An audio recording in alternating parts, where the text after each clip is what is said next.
Começando agora mais um E-Show. Empreendedorismo, é inovação, é você à frente do seu negócio. Vamos lá, e eu quero já dar boas-vindas ao meu parceiraço de bancada, o grande Cid Alvarez. Vem pro E-Show, grande Cid Alvarez! Olha aí, grande Cid! Cid, seja muito bem-vindo. Hoje temos coisa boa aí, hein, Cid? Manda aí. Hoje temos o nosso queridíssimo Luiz Gastão Bolognese. Vamos falar sobre a terceira etapa da região do Napa Valley da Califórnia. Hoje vamos falar um pouquinho mais pro lado da costa, mas deixa ele entrar pra gente falar. Maravilha, maravilha, Cid. Quero agradecer ao nosso patrocinador, a Grande Mistral, aí que vem nos apoiando, né? Mais uma vez está aqui conosco, Grande Mistral, é isso aí. Vem pro E-Show, grande Gastão!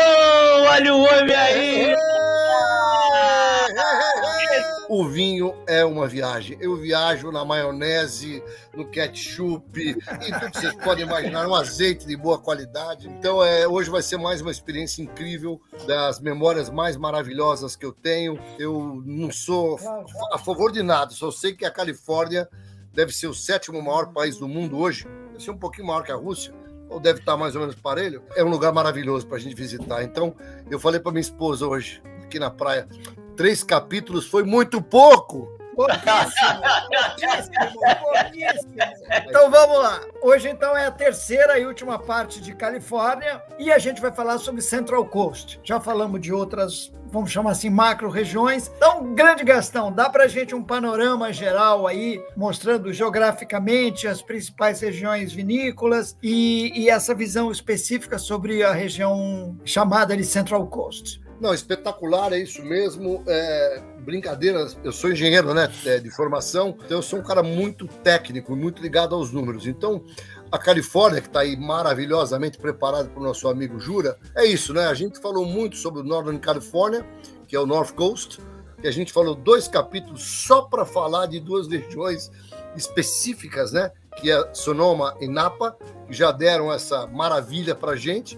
E tem outras grandes regiões, como o vinho que vocês estão bebendo hoje, que é do Mendocino, que eu também tive a honra de visitar. Para mim, tem o melhor espumante da Califórnia nessa região. Então, é tudo assim, só o North Coast. Aí eu falei, putz, e o resto, né? O resto, hoje nós vamos falar do Central Coast, que no fundo tem um pouco a ver com o que o Flávio me provoca muito, né? Que é o turismo. Então, eu já estive na Califórnia mais de 10 vezes e tive algumas vezes com a família. E eu já falei, acho que no primeiro capítulo, isso, né? Que a Califórnia, ela é o the best everything in the world, inclusive o the best wine destination do mundo, pela infraestrutura. Não porque tem os melhores vinhos, mas pela infraestrutura que ela oferece. Então, a gente indo lá de Mendocino, que é o norte, né? A gente pega na cidade Occidental, que eu falei muito do hotel que eu fiquei, etc., que é 15 quilômetros das regiões vitivinícolas do Pacífico. A gente está em São Francisco, que eu falei sempre que é a nossa base, e hoje nós vamos falar de São Francisco para baixo. Nós vamos falar da São Francisco Bay Area, que é exatamente o vinho que eu estou hoje provando, que vai ter uma foto aí da sequência da visita que eu fiz lá, nas montanhas de Santa Cruz Mountains, e depois a gente começa a fazer, na minha opinião, a viagem mais bonita do planeta, tá? Que eu já viajei, que é o Highway 1, né? Que inclusive pega uma partezinha da 17 Miles Drive. É bom para as crianças, para os velhos, para os adultos, para os mais ou menos, para quem gosta de vinho, para quem não gosta de vinho, tudo é ótimo. Tudo certo. Tudo é maravilhoso. Então, eu brinco, né? Quando eu fui para lá, eu levei os meus filhos no zoológico de San Diego, que é talvez o mais bonito do mundo, parecido com o do Chile na Austrália, acho que melhor, inclusive, que o de Londres. Depois fui no maior aquário do mundo, que é o aquário de Monterrey. Há controvérsias também, que o Sydney é lindo e o de Lisboa é lindo. E tem aqueles montanha-russas, aqueles Six Flags, o cacete, que você também leva a criançada. Então, a Califórnia eu sou suspeito para falar, e hoje nós vamos pegar o carro ali em São Francisco, vamos dar uma descidinha para o sul. Nós não vamos chegar até San Diego, nós vamos parar na lindíssima Santa Bárbara. Maravilha, maravilha, Gastão.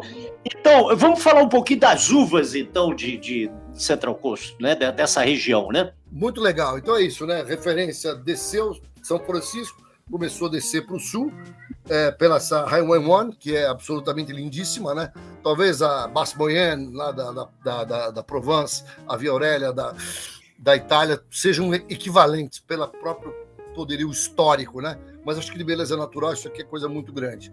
Então, você começando a descer, você já está no coração. Essa região de Monterrey já tem vinhos espetaculares, né? Tem aquela famosa cidade de Carmel, que é a cidade lá do nosso amigo Clint Eastwood. É linda, maravilhosa linda mesmo. É realmente lindíssima aquela cidade. É uma cidade de boneca quase. E nessa região a gente já começa a ter algumas regiões vitivinícolas maravilhosas, tá? E tem uma região lá que é chamada San Benito Hills, que é fantástica, e nós vamos falar na frente um pouquinho dos vinhos. Aí a gente começa a descer, também vamos entrar em detalhe, Paso Robles, uma grande região, São Luís Obispo, pertinho, né, quase junto com a grande Paso Robles, e depois chegamos a Santa Bárbara. Eu pensei bastante em falar, eu acho que o Napa virou, talvez, depois de Bordeaux, né, a segunda maior capital, entre aspas, do mundo, dos grandes vinhos baseados em Cabernet Sauvignon. O Sonoma também com essa vocação, Sonoma com muito Pinot Noir, né? Principalmente os mais costeiros, e também Chardonnays incríveis. Na região do Central Coast já é um pouquinho mais, não diria assim, porra louca, mas é um pouquinho mais desafiador, tá? A gente tem realmente produtores de vinhos hoje, que nós vamos falar um pouquinho para frente, talvez os mais caros da Califórnia hoje, são vinhos baseados, por exemplo, em uva Syrah, uva Grenache. E a gente sabe também que tem deliciosos Pinot Noir, maravilhosos Infandés e, evidentemente, Chardonnays incríveis, tá? Esse Chardonnay que eu tô provando aqui hoje, ele é de Pirá, tá? Depois nós vamos falar um pouquinho mais sobre eles. Então é uma diversidade, eu botei um pouquinho mais de uvas, né? Explorei um pouco mais. Por exemplo, eu gosto de falar muito da Mourvèdre, que tem uma razão específica, por que eu vou falar dela, e da Grenache também, que eu acabei de falar, que tem um petit comité ali, principalmente em São Luís Obispo, naquela região tem coisas realmente espetaculares, Paso Robles e São Luís Obispo. Maravilha, as brancas aí. Você viu, eu botei duas do Rhône, a Marsanne e a Roussanne. Nos outros capítulos, você vê Marsanne e Roussanne é difícil achar no North Coast. E no Central Coast tem coisas incríveis dessas duas uvas. Vamos entrar em Central Coast, então. Falar dos produtores. Isso aí, manda lá. Eu, obviamente, não é que eu vou puxar sardinha, eu vou puxar baleia, tubarão, barracuda. Então, eu já contei para vocês aqui diversas vezes que eu tenho esse lance meio do Gladiator, né? Eu amo vinho, mas quando eu piso no chão e pego aquela terra na mão, puta que pariu, vocês não têm ideia que minha cabeça muda. E essa foto é maravilhosa aqui, é do lado direito. Esse senhor chamado Paul Draper é um dos maiores gênios da vitivinicultura do planeta, tá? Ele é um cara que tem uma formação excelente em vitivinicultura. Os sócios são todos eles de Stanford, que é ali vizinho, montaram esse business chamado Ridge Vineyards, e o Paul Draper, obviamente, ele já está com uma super idade, está super adiantado. Quando eu estive lá em 2014, ele devia estar com 70 e poucos anos, mas com muita energia e com uma paixão incrível. Tanto que eu me lembro que eu falei em Sonoma, né, que ele é um dos maiores apaixonados pelas Zinfandel que eu conheço. Mas o vinho ícone dele é nada mais, nada menos que esse senhor Montebello, que é um Bordeaux Blend que ele faz lá nas montanhas de Santa Cruz, pertinho de São Francisco. E lá tem algumas coisas interessantes. A cidade principal lá é a cidade de San José. Para quem não sabe, a cidade de San José é a cidade mais tecnológica do mundo, né? Do ladinho ali de Los Gatos, do ladinho de Stanford também. E a vinícola fica lá nas montanhas. Então você tem uma vista, né? Eu até mandei umas fotos aí, essas fotos aqui estão até menos agressivas. É um lugar realmente espetacular. E quando você chega lá, ele manda para você tomar cuidado, que tem muita cascavel. Então eu me lembro que eu fiquei com um pouquinho de medo quando cheguei lá. Falei, porra, eu não quero tomar um Montebello, mas também levar uma picada de uma grande cascavel. Então foi uma experiência incrível. Ele faz vinhos de todas as regiões da Califórnia, tá? Ele faz vinhos... No Napa não é especialidade, mas Sonoma muito forte, que eu provei da última vez, e daqui para baixo, não só das montanhas de Santa Cruz, mas ele também tem vinhos incríveis em Paso Robles, tá? Eu tô tendo a honra de provar o Chardonnay dele. Esse Chardonnay aqui, por exemplo, ele é bestial, tá? Bestial, porque ele é um vinho que não é um vinho absurdamente caro, tá? É o rótulo tradicional deles, da Ridge, já há muitos anos, e esse vinho é um vinho que dá para comprar, né? Aqui no Brasil ele obviamente tem o problema das taxas, etc. Não é um vinho barato, mas é um vinho que eu tive a honra aqui de provar agora há pouco um outro grande vinho com Chablis, e vou dizer para você, é melhor que o grande Chablis que eu estou tomando, super bem pontuado, de Parker, etc. Então é um prazer poder falar dessa vinícola. E essa vinícola, que é a Rich, ela tem uma história muito linda, né? Que no julgamento de Paris, para quem não conhece o filme, deve conhecer, no julgamento de Paris, o Ridge Montebello participou com a safra 71, aliás, ano da minha digníssima esposa. E esse vinho foi 4º lugar na ocasião. E aí, 40 anos depois, isso foi em 1976, 30 anos depois, perdão, em 2006, eles refizeram o tasting, exatamente com os mesmos vinhos. E aí, de vez de ganhar o Cask 23, que eu falei recentemente na nossa apresentação do Napa, quem ganhou foi o Ridge Montebello, em 1971. Então, é um vinho icônico. Eu sou definitivamente um collector desse vinho, tá? Eu tenho algumas safras, inclusive quando eu visitei lá o Paul Draper nesse dia, eu arrematei umas garrafas mesmo para tomar. É um vinho super longevo e eu posso garantir para vocês, ele pode encarar qualquer grande Bordeaux e ele não vai fazer feio. Eu garanto para vocês. Aí eu botei exatamente, né? Não é porque a Mistral é nosso patrocinador, não é porque eu tenho um relacionamento com eles que eu acho a empresa uma empresa exemplar em termos de conduta, em termos de capital intelectual, mas coincidentemente a Ridge já é da Mistral há anos e anos e a Tablas Creek é recente aquisição da Mistral. Era de uma outra importadora que eu também conheço muito bem, tenho um excelente relacionamento, mas ele foi para a Mistral. Então a Mistral consegue agora ter os dois produtores que, in my humble opinion, são os dois que eu realmente me fascino. E aqui tem essa história, que é essa placa maravilhosa, quando eu fui visitar, que esse empreendimento, Tablas Creek, é uma joint venture da família Perrin, lá do Rhône. Quando nós falamos do Rhône, nós falamos do Château de Beaucastel. O Château de Beaucastel fez uma joint venture com um grande empresário americano e montaram a Tablas Creek, que o amigo de vocês teve a honra de visitar. Então, a placa Domani de Beaucastel é logo ali, né? 8.000 quilômetros, exatamente. Então tem toda essa magia, né? Essa magia que eu estou falando para vocês, porque o que é o Château de Beaucastel? O Château de Beaucastel é o produtor que faz, seguramente, entre os top 5 melhores Grenache, coincidentemente, Grenache based, mas são de Châteauneuf-du-Pape, na região de Paso Robles. E eu tive a honra de visitar lá e provei, eu não estou brincando, deve ter sido uns 30 vinhos que eu provei, e eles fazem diversos vinhos, como o Marsanne puro, como o Roussanne puro, fazem vinhos como o Verde, vinhos doce, faz Marsanne doce, como faz o Van de Pey lá no Rhône. Então eu brinco que é uma espécie de um branch office do Rhône, do South Rhône, dentro da Califórnia. E numa região que é absolutamente espetacular, tá? Não porque é São Luís Obispo e essa região, uma cidade é mágica. Eu visitei a cidade, uma cidade universitária, etc., com grandes restaurantes, nós vamos falar mais para frente. E toda vez que eu provo os vinhos do Tablas Creek, essa é a mística, né? É a mística do cara com competência, com transferência de tecnologia e principalmente de conhecimento, montar em plena Califórnia, fazer vinhos tão espetaculares como os grandes Châteauneuf-du-Pape. Eu fiz certa vez, Cid e Flávio, uma degustação na minha casa, que era um sonho que eu tinha. Marquei um jantar, eu abri uma garrafa de um Château de Beaucastel 2007 e abri do lado um Esprit de Tablas, que é esse vinho que está aqui, o tinto, um do lado do outro, da mesma safra, às cegas. Eu vou dizer para vocês, foi uma violência, tá? Ninguém acertou nada, todo mundo adorou os vinhos, chutaram que é daqui, dali, de lá, ninguém acertou. Mas eu posso dizer, vinhos muito espetaculares e parecidos. Porque o Château de Beaucastel também, quando eu expliquei, quando a gente falou, ele muda o blend, né? Então tem ano que é mais Mourvèdre, tem ano normalmente que é mais Grenache, mas ele consegue fazer o blend. E o Esprit de Tablas é mais ou menos a mesma coisa, tá? Tanto que no rótulo vem sempre escrito quanto que tem de cada uma das uvas.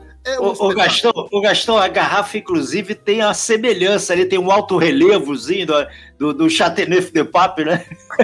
Bem observado. É todo um mise-en-scène mesmo. E é o seguinte, é o tipo do vinho que eu falo para provar. O vinho de entrada deles, que é o Tablas Creek, por exemplo, tanto o branco quanto o tinto, lá fora custam entre 25 e 30 dólares. São extremamente affordable com o preço de um vinho diferente, suculento, gostoso. A Mistral começou a importar agora, chegou a primeira remessa, E, obviamente, eu tinha que escolher. Eu falei, vou escolher o Ridge, que o coração bate forte por dois. Eu vou falar do Ridge hoje, que eu estava com saudade de provar um Ridge. Então, são duas vinícolas, assim, absolutamente espetaculares e de visitas imperdíveis, tá? Imperdível. Quem é apaixonado por vinho, conseguir planejar, eles são friendly para brasileiros. Se tiver oportunidade, tem que visitar. A Tablas Creek, por ser uma grande joint venture, né, ela é muito mais, vamos dizer, aberta e produz uma quantidade maior. Então, se você nem avisar, acho que você pode passar lá e visitar a vinícola. A Ridge é um pouquinho mais complicado. Você vai ter que se comunicar com a vinícola. Mersoleil. Mersoleil, já estamos falando de outra família, mais um vinho do portfólio da Mistral. Essa vinícola, já que a gente já virou, né? Isso aqui eu sou mesmo tiete da Caymus Vineyards. Essa propriedade é a propriedade do Central Coast da família Wagner, certo? Fundado pelo pai e depois o Charles Wagner, depois o Chuck Wagner é o cara que fez todo esse monstro. Vocês provaram o Meone recentemente, que eles fizeram a venda na empresa por algumas centenas de milhões de dólares. E o Mersoleil é uma vinícola, não é pequena, mas também não é grande, que produz vinhos extraordinários em Santa Bárbara, tá?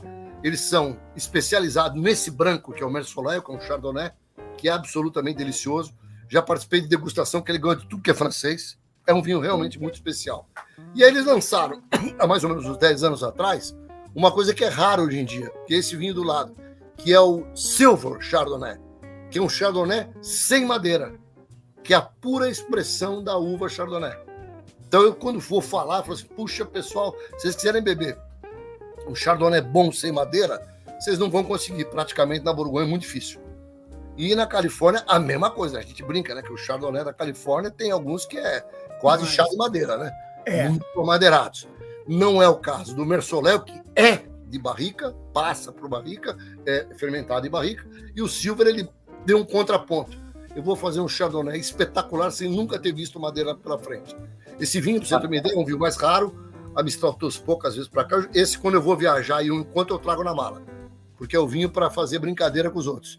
Ninguém acerta que é Chardonnay.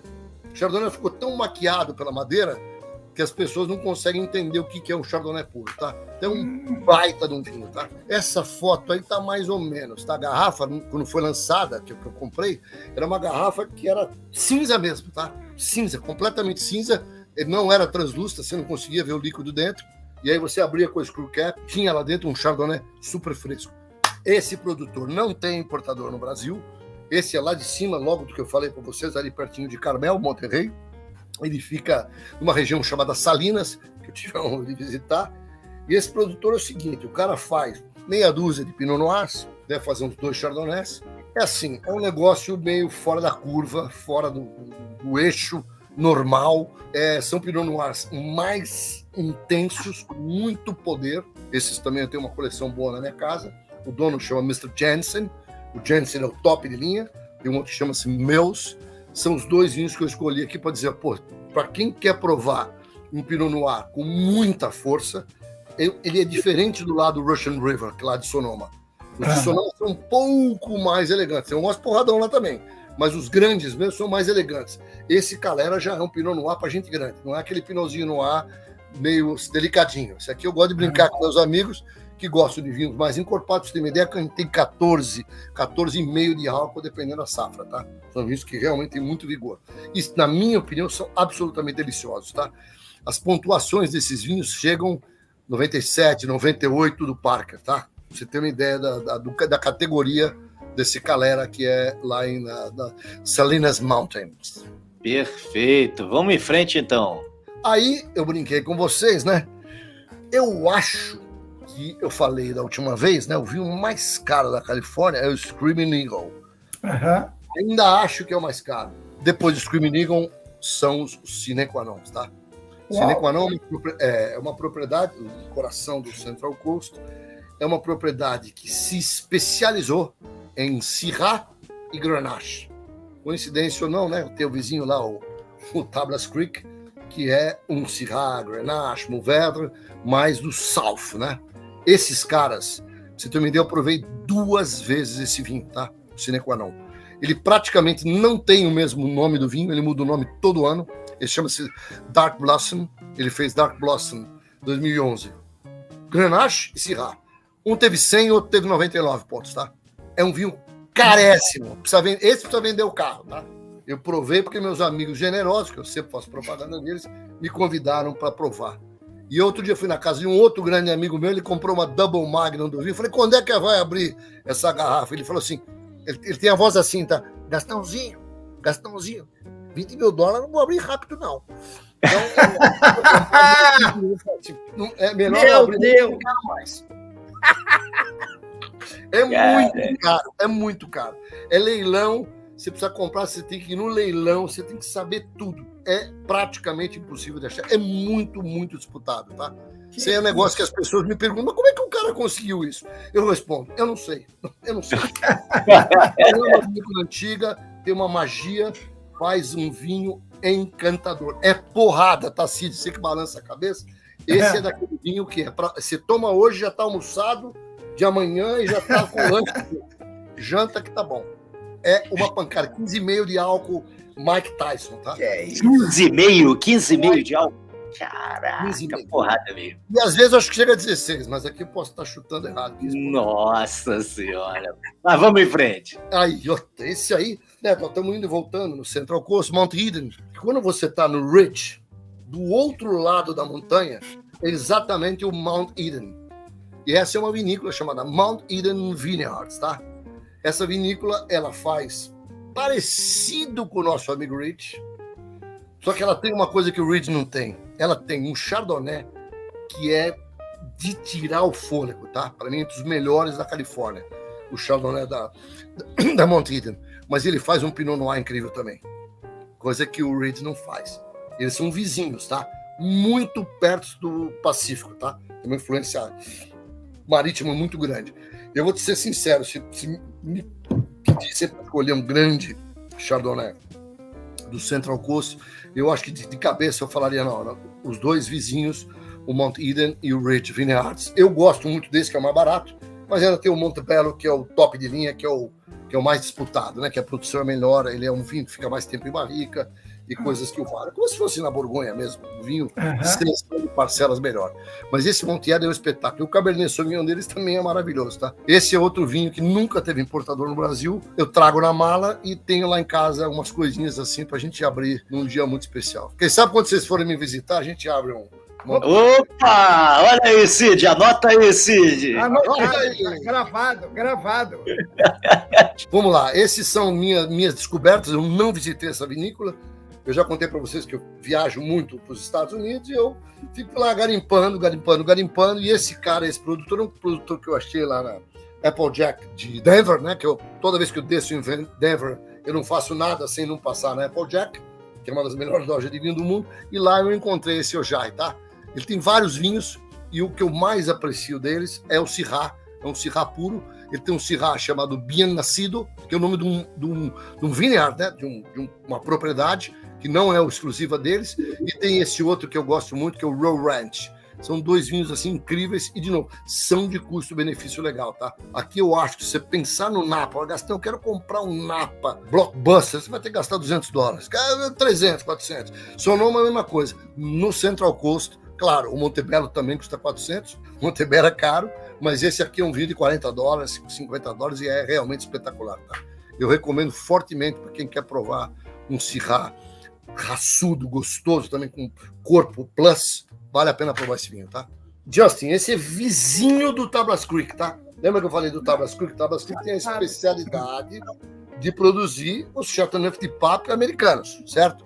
Muita Mourvèdre, muita Grenache, Syrah, etc, Marsanne, Roussanne, das brancas. Esse cara é vizinho, só que ele não é igual, tá? Ele é muito forte em grandes Cabernet Sauvignon, tem Merlot também, tem Zinfandel, claro que tem Syrah, e esse Isósceles é um vinho espetacular, tá? Provei esse vinho quando eu visitei e depois provei mais uma vez, ele é absolutamente delicioso, tá? Provei ele uma vez em Bordeaux, na feira de Bordeaux. Ele é uma pancada, tá? Ele é aquele vinho que você toma, ele te bota up, porque ele garfo e faca também, tá? Precisa de garfo e faca para tomar. Obviamente, né, ultimamente, já faz uns 10 anos que eu provei, esse vinho, os vinhos ultimamente, os enólogos, né, estão tirando um pouco da madeira. Mas os grandes vinhos americanos ainda são vinhos que, se você for parar para pensar, eles têm uma carga de fruta, né? Eles são, eu brinco, né? Tudo no andar de cima. E esse isósceles é exatamente um triângulo isósceles, porque ele tem tudo lá em cima, tá? Mas, Gastão, é varietal? É Cabernet só? Não, é blend. O isósceles é um blend. Eles têm outros vinhos mais baratos, o isósceles é o flagship da vinícola. É um Bordeaux blend, tá? Perfeito. Não sei se ele corta nem com Syrah, alguma coisa, dependendo do ano, né? Esse é super raríssimo, chama-se Alban. Esse aí, o Alban deve ter mais ou menos uns 10 vinhos, talvez, seguramente 10 tranquilamente. Esse aí chama-se Pandora.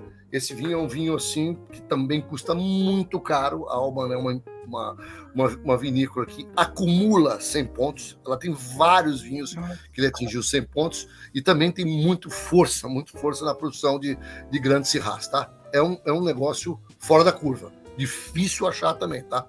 Quem quer achar um Alban tem que dar uma garimpada. Eu provei também 2, 3 vezes no máximo. Aí voltamos, que bom, né? O bom que mais... Esse cara chama Jim Clendenin. Esse cara é o contrário, tá? Esse cara é um pesquisador, não é um cara de grandes posses, então ele foi fazendo o jogo de xadrez dele e ele produz vinhos em várias subapelações do Central Coast, tá? Então ele produz Santa Bárbara, Santa Inês, Santa Rita, e esse cara é um cara muito bom e a nossa felicidade é que os vinhos têm excelente custo-benefício, tá? Excelente. Esse aqui eu fui lá pegar nas minhas fotos recentemente, eu paguei acho que $28 na época, tá? Talvez hoje esteja $40 esse vinho. É uma delícia, tá? Super, super natural. Ele é um cara que prega muito a vitivinicultura orgânica e o cara tem feito um trabalho maravilhoso, tá? E eu adoro tanto os Pinot Noir dele quanto os Chardonnay dele, tá? São vinhos incríveis. A minha última garrafa eu bebi uns 3 anos atrás e tô precisando repor o estoque. Aqui é outra raridade, mas da raridade. Esse produtor chama-se Saxon. Esse produtor, não sei se eu comentei rapidamente, né? Tô lembrando dos que foram Wine of the Year, né? O Saxon foi um dos melhores vinhos do mundo pela Wine Spectator, tá? E esse vinho eu tive a honra de provar, inclusive na casa desse meu amigo, eu tô aqui em Laranjeiras, uma Magnum, mais um bingo, tá? O melhor vinho deles são os Syrahs, tá? Alguns Syrahs puros e outros Syrahs de corte. E o vinho realmente é extraordinário, tá? É um vinho, uma boutique winery, né? Não é uma coisa gigante, vocês podem ver pela própria foto, e faz uma diversidade importante de vinhos, mas vinhos assim, acho que 90% dos vinhos dele tem acima de 95 pontos, tá? São impressionantes os vinhos, maravilhosos. Opa, voltamos de novo, dos caros baratos, até não combinamos nada, mas tá dando certo. Esse produtor é um produtor que também não visitei, chama Brewer Clifton. Esses caras especializadíssimos, tá? Esse Santa Rita Foothills, que eles chamam, eles produzem Pinot Noir e Chardonnay. E eu fui para uma dessas viagens, mesma coisa lá no nosso amigo Applejack, comprei algumas garrafas do Chardonnay. O vinho é espetacular, tá? É um vinho de $40 a garrafa também, tá? E esse vinho, quando eu comprei, ele não tinha, ninguém conhecia nada, eu gostei, porque o cara lá me recomendou. E esse vinho foi se colocando, ele já foi, talvez umas 3 vezes já top 10 da Wine Spectator, tá? Um vinho de $40 ser top 10 da Wine Spectator é coisa séria, tá? Eu destaquei o Chardonnay, eu provei o Chardonnay e o Pinot Noir. Eu gostei mais do Chardonnay, tá? Eu, quando o vinho tem esse custo-benefício, que para mim entrega mais, mas muito mais do que se comparado com os vinhos europeus, eu fico realmente entusiasmado, tá? Sanford. Outra maravilha, tá? Você vê que essa é uma propriedade incrível, essa foto também tá maravilhosa. Beleza. Esse cara, mesma coisa de novo, produz grandes Chardonnays e espetaculares Pinot Noir, tá? Eu provei pouquíssimos desse vinho e todos que eu provei, acho que não foi mais de 3 vezes também, eu fiquei encantado, tá? Esse é um vinho um pouco mais caro, mas é também um vinho affordable, tá? Não é vinho, não é o Insignia que custa $400, não é o Opus One que custa $400, tá? Mas vale a pena provar quem tiver oportunidade, é uma delícia, tá? Esse é um produtor novo, eu tive a oportunidade de fazer uma degustação dos principais vinhos, ele deve fazer talvez uns 20 vinhos por ano, tá? Eles não são grandes proprietários, eles têm os vinhedos, montaram a vinícola e eles fazem esse vinho. E os vinhos também não são caros, tá? Mas são de extrema elegância. Eu fiquei impressionado com esses vinhos da Riz. Eles fazem marketing maravilhoso. Esses caras fizeram um packaging. Eles vêm numa caixa, cara, com a seleção de 6 Pinot Noirs, de 6 terroirs diferentes, que é uma joia, tá? Uma verdadeira joia. eu tive a oportunidade de ganhar uma de presente, já bebi todos os vinhos, né? Porque não deu para aguentar, meti o saca-rolha, e eu me lembro que são muito legais e não são absurdas, tá? E faz Chardonnay bom também. Ah, isso é legal, isso é uma história boa. Esse é um maluco de um cara que montou esse negócio, um negócio meio, começou num galpão aí. Eu me lembro que isso, olha, faz tempo, hein? Quando eu estava na Expand, saí da Expand em 2004, né? Putz, já vai fazer 18 anos, né? E a Expand não tinha muito vinho americano, tinha lá o Mondave, então mas tinha que pegar alguns boutiques. E nós pegamos esse vinho e trouxemos uma quantidade muito pequena, e é justamente esse vinho, L'Aventure Syrah. E eu acho que a safra na ocasião era 2001, se não me engano. Era assim logo que eles tinham começado. Esse é outro vinho daqueles porradões, tá? E de lá para cá esse vinho foi ganhando notoriedade. Inclusive um dos sócios, eu não sei se é o principal dono ou sócio, é francês, e ele também aportou bastante tecnologia nos vinhos. E o vinho chegou e fez um baita sucesso. Me lembro que a gente vendeu todos os vinhos rapidinho na ocasião. E eu fiquei muito bem impressionado. Eu tinha até, acho que uns 4, 5 anos atrás, eu tomei a minha última garrafa e o vinho ainda estava espetacular. Então eu falei, deixa eu contar, porque acho que vale a pena falar de um projeto que é meio off the records, que deu muito certo também lá na região do Central Coast. Muito bem. Lembrei. Estava com a minha cabeça, então falei lá, o outro foi Wine of the Year, certo? O Saxon. Costa Brownie foi Wine of the Year com um Pinot Noir. O Costa Brownie, eu não estudei tanto quanto deveria, mas ele é parecido com o William Sellian, que eu comentei quando a gente falou lá do Russian River Valley e do Sonoma, que ele era parecido com o Dominique Laurent lá da França. Por quê? É um produtor que tem acordos, né? Ele tem muitos pedaços de terra arrendados para ele. Então esse Costa Brownie, eu acho que ele faz no mínimo, cara, na boa, uns 30 vinhos por ano, tá? Eu não provei, talvez, acho que nem 3 eu provei, e todos que eu provei foram de extrema precisão, tá? Muito preciso. E eu tenho em casa 2 garrafas do Costa Brownie, e um dos que eu mais gostei foi esse Copland Vineyards, tá? Não foi o que foi o Wine of the Year, mas é um vinho que não é barato, mas também não é absurdamente caro. E esse é o tipo de vinho que as pessoas me perguntam, né, Gastão? Sempre, tá? Eu vou fazer uma degustação, eu quero botar um Coringa, Pinot Noir da Borgonha, eu falo, bota William Sellian ou bota o Costa Brownie, tá? Esses vinhos, eles são terríveis para isso, tá? Já também falei no nosso episódio da Nova Zelândia, que tem uns 2 ou 3 na Nova Zelândia, também que confunde todo mundo. Mas esses dois, William Sellian e Costa Brownie, são incríveis, tá? Uma elegância profunda, na minha opinião, e os muito finos e muito precisos, tá? Eu sou suspeito para falar. Roar, essa é outra descoberta das minhas viagens, outro custo-benefício incrível, tá? Incrível. Esse vinho deve custar $40 também, se custar $40, $50. Eu ainda tenho em casa esse vinho, trouxe na mala, porque eu fui lá, eu compro o vinho normalmente, lá provo, né? Passo uma semana, provo 2 ou 3, depois na volta passo na Applejack para fazer o arremate final. E os Roars que eu comprei, todos eles deliciosos, tá? É o tipo do vinho, dica boa para quem quer comprar um Pinot Noir delicioso do Central Coast, com excelente custo-benefício. Olha quem tá aí de novo, Belgloss. E quem é o Belgloss? Família Wagner. Então vamos lá. Queimas. Depois do Queimas, Meone, certo? Depois o Mersoleil e essa coisinha chamada Belgloss. Faz outros, acho que umas 5, 6, né? 5, 6 tipos diferentes de vinhos. Esse é o Las Alturas que eu botei. Quando você visita o Queimas lá em Rutherford, os caras te oferecem esses vinhos. Então eu não visitei a Belgloss, mas quando eu fui na Queimas, os caras fazem questão de você provar todo o portfólio da Queimas. E eu me lembro que eu fiquei muito bem impressionado, porque é muito bonita essa cera, né? O cara é um craque no marketing, né? Craque. Da cera e tal. Se precisa ver a garrafa Magnum, é mais bonita ainda, mais linda ainda. Bonita demais essa embalagem. Eu tenho uma garrafa desse vinho na minha casa ainda. E é um Pinot Noir, de novo, não é caro, deve custar talvez $50, $60.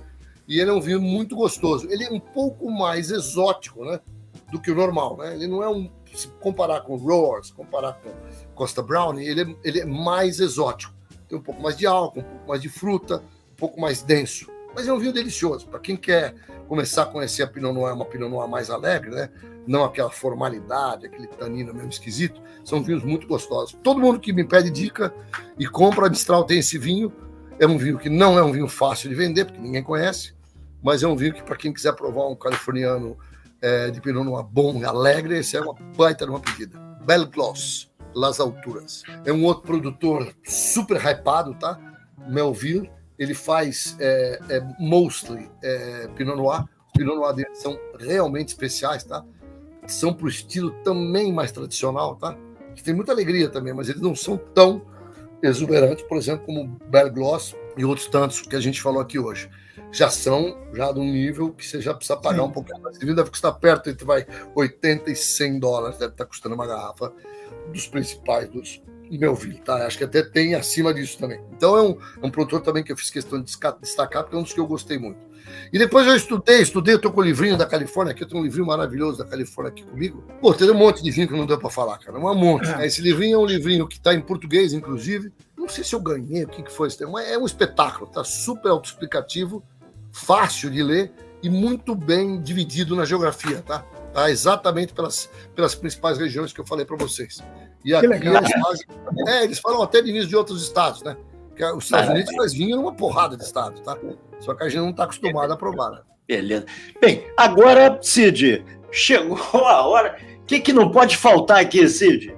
Hotéis, restaurantes, passeios... Não, mas antes tem as dicas do Gastão. Claro. Tem as dicas do Gastão.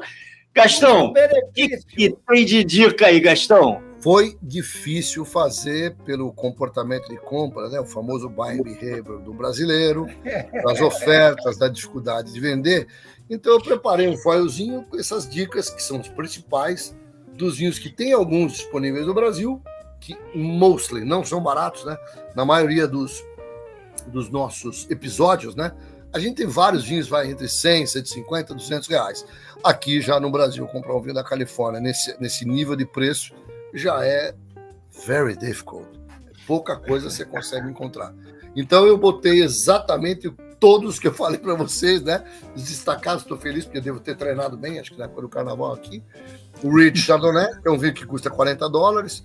O Tablas Creek, que não custa 30, que é inclusive corte de Marsanne, Sun e uvas do Rhône. Depois eu botei o nosso Mr. Jim Clendenin com o seu Au Bon Climat, que faz vários vinhos diversos, que custam acho que tem barato de 25, esse aqui deve custar uns 40. Botei o Belle Gloss, que é por volta disso, e botei lá a novidade, que é o Brewer Clifton, que é um branquinho Chardonnay maravilhoso, que deve ter custado $30, 30 e poucos dólares de lá fora, tá? No Brasil a gente tem a Tablas Creek e tem o Red Chardonnay. O Red. Agora, os restaurantes que o Cid estava querendo, restaurantes e hotéis, né? Que, aliás, vinho é uma viagem. Então, vamos lá, vamos complementar isso aí. Manda lá, Gastão. Eu fiz lá a minha retrospectiva, porque eu vim em uma viagem, né? E você vai lá, hoje em dia você tem o Google Fotos, é um espetáculo, né? Você aperta o botão. Eu botei lá, a cidade onde fica o Ridge, chama-se Cupertino. Eu botei Cupertino, aparece. Santa Bárbara aparece, mas tudo aparece. Então eu dei as dicas dos hotéis que eu fiquei. São hotéis familiares, tá? Esse, por exemplo, que é o Courtyard que eu fiquei, é um que a gente alugou. Fui com a família, né? Minha família são 4, mas meu primo são 5, ele com os filhos e a mulher. E a gente alugava com cozinha. Então a gente jantava fora, almoçava, mas o grande barato era comprar as carnes, as saladas, tudo, e fazer o jantar dentro dos hotéis. E esses Courtyard, que são os do Marriott, são sensacionais, tá? Mas esse aqui, a história espetacular é que quando a gente fez o churrasco foi tão forte que tocou o alarme de incêndio, tá? Aconteceu 2 vezes, tá? 2 vezes na minha vida. Nesse e na Austrália, em Melbourne, que aí imaginei. Aí foi terrível. O australiano é mais inglês, né? O australiano se assustou mais. O americano foi lá, banou o cacete, ficou tudo bem. O australiano os 2 são esses, né? Os 2 Courtyard que eu fiquei em São Luís Obispo e fiquei em qual outra cidade que eu passei por calma que eu vou lembrar. São Luís Obispo, que foi no caminho.